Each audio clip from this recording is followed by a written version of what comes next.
Boa noite a todos, mais uma vez, um prazer e uma satisfação estar aqui trazendo um ensinamento do nosso Mestre Jesus. E hoje nós vamos usar o Livro dos Espíritos, lá na terceira parte, que fala sobre das leis morais. Vamos estar falando um pouquinho sobre elas, sobre nossos vícios, sobre nossas paixões. Mas antes de iniciarmos no tema, como sempre, vamos pedindo a permissão para Deus, que é nosso Pai, rogando a Ele que através do Mestre Jesus, os bons espíritos se façam presentes entre nós, trazendo boas vibrações, trazendo uma boa intuição. Que esses fluidos benditos, essas vibrações sejam extensivas a cada um de vocês que nos ouve. Que essas vibrações, essas energias possam trazer tudo aquilo que vocês necessitam, tudo aquilo que faz com que a gente se sinta mais leve, se sinta melhor, mais motivado, com mais vontade de vencer a vida e ser feliz. E com a certeza absoluta de que os bons espíritos se fazem presente entre nós, nós damos início a esse conteúdo, como eu disse a vocês, a terceira parte do Livro dos Espíritos, das leis morais. Então, nessa parte do Livro dos Espíritos, está descrito todas as leis morais, né? Fala sobre as características dessas leis, e aí vai abordando de uma em uma, trazendo a explicação sobre suas transgressões, sobre como a gente se adequa a essas leis. E é muito interessante essa leitura, porque é como se fosse um roteiro para a felicidade. Aliás, toda essa matéria, o Evangelho segundo o Espiritismo, as perguntas do Livro dos Espíritos, é como se fosse um roteiro nos indicando um caminho, não é verdade? Mas as leis morais falam muito sobre aquilo que nos aflige, que são as transgressões dessa lei, que é aquilo que nos traz dor, é aquilo que nos traz sofrimento, que é quando a gente transgride essa lei e recebe essa dor ou esse sofrimento como uma bênção do alto, como uma bênção permitida por Jesus para que nos seja o aviso de que seguimos pelo caminho errado.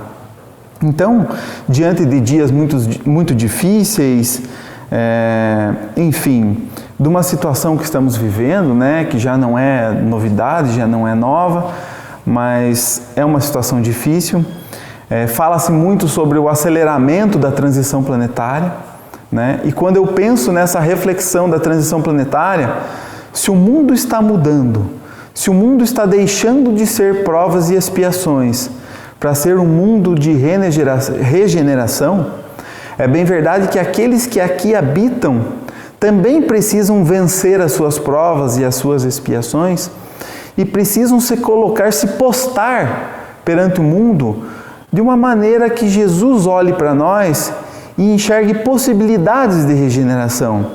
Ou seja, que nós possamos sair desse estacionado que estamos, né?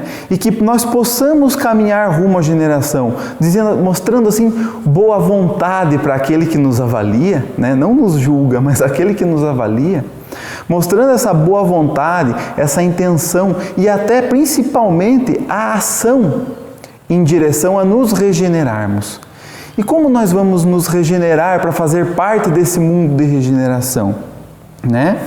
É vencendo nossos defeitos, vencendo nossas paixões, vencendo nossos vícios, né?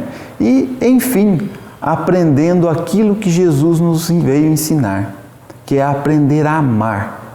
Então eu acho muito interessante, é um pouco extenso, né? São várias páginas, porque fala sobre todas as leis, né? Começa lá na lei de adoração, trabalho, reprodução, conservação, destruição, sociedade, progresso, igualdade, liberdade, lei da justiça, amor e de caridade e da perfeição moral. Mas vale muito a leitura, porque eu tenho certeza absoluta que durante a leitura e o estudo dessas leis, a gente vai encontrando aonde a gente tem dificuldade, aonde se localizam as nossas paixões e os nossos vícios. E principalmente, como a gente pode fazer para vencer e ultrapassar essa barreira, essa montanha, né? É bem verdade que se a gente pensar nas leis da reencarnação, tem alguns vícios, algumas paixões que nos acompanham há quantas encarnações será? Então é a hora de refletirmos, é hoje, é agora, é o momento oportuno para que a gente reflita e de uma vez por todas entre numa batalha, né, contra nós mesmos, é lógico, para vencer esse obstáculo. Imaginemos então a imagem de um rio. Vamos mentalizar aí um rio. E qual que é a melhor maneira de navegarmos com uma embarcação por esse rio? É pela parte mais funda, geralmente pelo meio, né? Que a embarcação vai seguindo o seu caminho, não correndo o risco de encalhar, porque geralmente as margens são mais rasas, né? E é aí que a embarcação encalha. Então imaginemos o fluxo dessas leis naturais, dessas leis de Deus, como sendo o barco descendo o rio. E toda vez que a gente se encaminha para uma das margens, a gente está transgredindo essa lei. Vamos pegar um exemplo, por exemplo, na lei de adoração. Na lei de adoração, a gente seguindo o meio, né, a gente reconhece a importância de Deus, a gente entende o quanto Deus é bom, o quanto Deus é justo, o quanto Deus é misericordioso, a gente louva a Deus, a gente agradece a Deus por tudo isso, porque há um reconhecimento.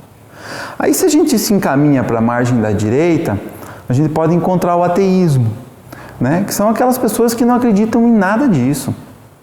São aquelas pessoas que não acreditam no divino, não acreditam nesse amor celestial, né? Não acreditam que existe um Pai, que é o coordenador e o criador de todo esse universo, né?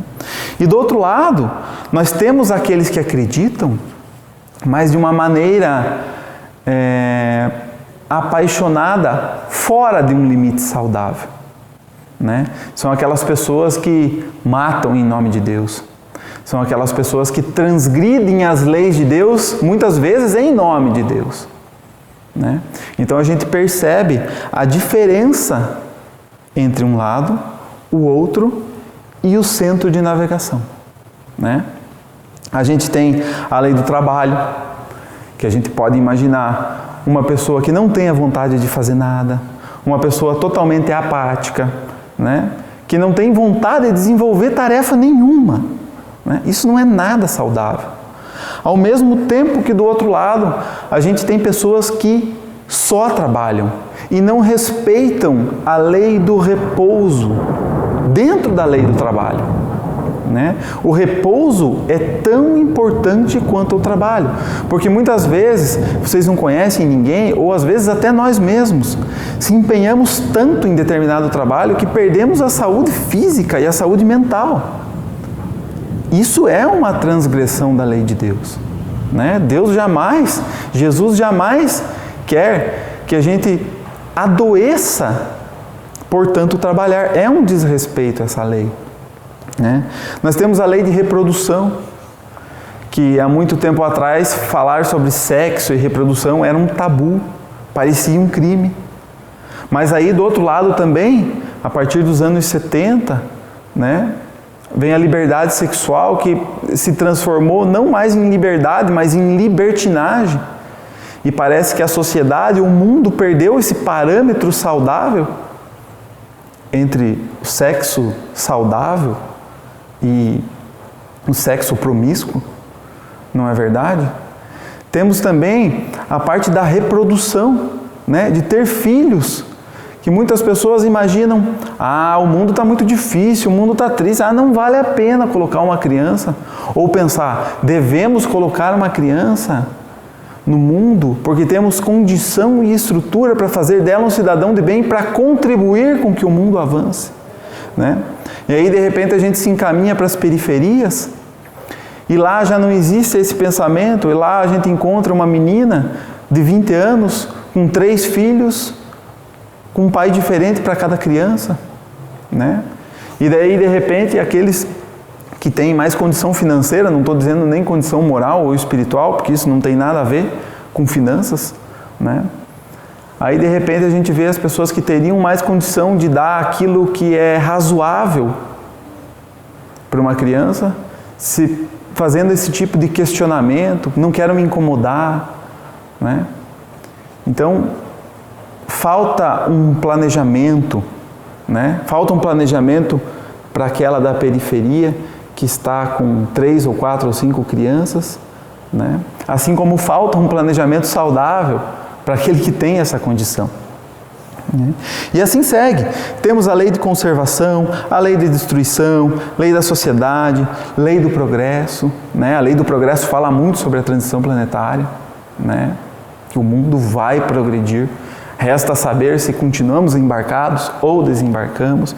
Enfim, não vou falar de todas elas aqui, senão se torna um pouco extenso esse conteúdo, mas é dessa maneira que nós vamos refletindo e principalmente adaptando a nossa vida, o nosso defeito, o nosso vício, a nossa dificuldade na lei que se apresenta, né? Imaginando sempre esse rio. Qual é o melhor caminho? É o caminho do meio, né? É o caminho aonde a embarcação, quanto mais acertado for esse caminho, mais rápido essa embarcação vai em direção à evolução moral. E evolução moral é igual a felicidade, e não é isso que todos nós buscamos. Então, quando de repente a dor nos alcançar, quando de repente a gente tiver uma dificuldade, vamos pensar na qual margem nós estamos, né? Aí, a gente que é cristão e espírita, que reconhece o auxílio do nosso mentor espiritual, de todos os bons espíritos, vamos rogar a Ele que nos ajudem a desencalhar esse barco, trazendo ele de novo para o centro do rio, para que a gente possa voltar. E é bem verdade que mesmo que a gente vá de barranco em barranco, né, a gente vai indo. Feliz daquele que encontra o leito do rio e segue o seu meio, vai chegar lá na frente antes que nós. Mas é importante reconhecermos que a dor é o que nos mostra quando estamos ali batendo com a areia e com a terra embaixo do casco da nossa embarcação, assim, prestes a encalhar, né? Esse é o sinal, gente. Esse é o sinal que devemos procurar voltar. Voltar para onde? Para o meio do rio. E quem será? Quem será que seria o melhor piloteiro dessa embarcação, digamos assim? Quem que pode nos mostrar o caminho exatamente, e não um caminho que diz conhecer, um caminho percorrido, um caminho que Ele mesmo fez? É Jesus, gente. É através dos ensinamentos de Jesus. Então, quando a gente imaginar como é que eu faço para passar por esse trecho do rio, a gente deve recorrer ao piloteiro mais experiente de todos nós, que é o Mestre Jesus. E esse vai nos mostrar o caminho por onde devemos seguir. Como é que é esse ensinamento do Mestre Jesus? O que Jesus veio nos ensinar aqui na Terra? Jesus veio nos ensinar a amar. Porque a gente pode pensar em várias maneiras de evoluir, né? Fazendo caridade, tendo mais paciência, sendo menos orgulhoso, sendo menos vaidoso, mas enfim, tudo isso nos leva a um ensinamento principal, que é saber amar. Saber amar a Deus sobre todas as coisas e saber amar ao próximo como a si mesmo. Então, gente, o segredo é amar. Então vamos amar, porque o amor é o fruto do verbo amar. Então como que a gente conhece o amor? Como que a gente conquista o amor? Amando. Amor é um produto, amor é um resultado. Amar é cultivar o nosso jardim. Amar requer enxada, Amar requer tempo, amar requer dedicação, amar requer molhar, regar, adubar, tudo isso. As nossas relações exigem tudo isso. As nossas relações em todas as instâncias, de trabalho, amorosa, de pai e mãe, de irmão, enfim, de tudo. Então, nós precisamos trazer esse verbo para as nossas vidas. Porque sem amor, por exemplo, riqueza sem amor nos traz a avareza. A humildade sem amor nos traz a revolta. O trabalho sem amor nos traz a escravidão. E assim por diante. Então, gente, o meu convite para esse tema de hoje, para cada um de vocês, é refletir, entender essas leis de Deus. E refletir se estamos no centro, numa margem ou na outra. E trazer esse verbo amar mais presente em nossas vidas, mais perto da vivência de cada um de nós. Agora, com os pensamentos ainda elevados, com essa reflexão em mente, né? Vamos amar um pouquinho o nosso próximo. É o momento das nossas irradiações. E eu acho que é um momento, eu tenho certeza que é um momento onde nunca se ouviu tantas pessoas que precisam de oração. Principalmente aquelas que se encontram nos hospitais e para a família dessas pessoas que se encontram hospitalizadas. Vamos elevar o nosso pensamento com muita fé, com muito amor, com muita dedicação e enviar boas vibrações, bons fluidos a todas essas pessoas que se encontram num momento de dificuldade.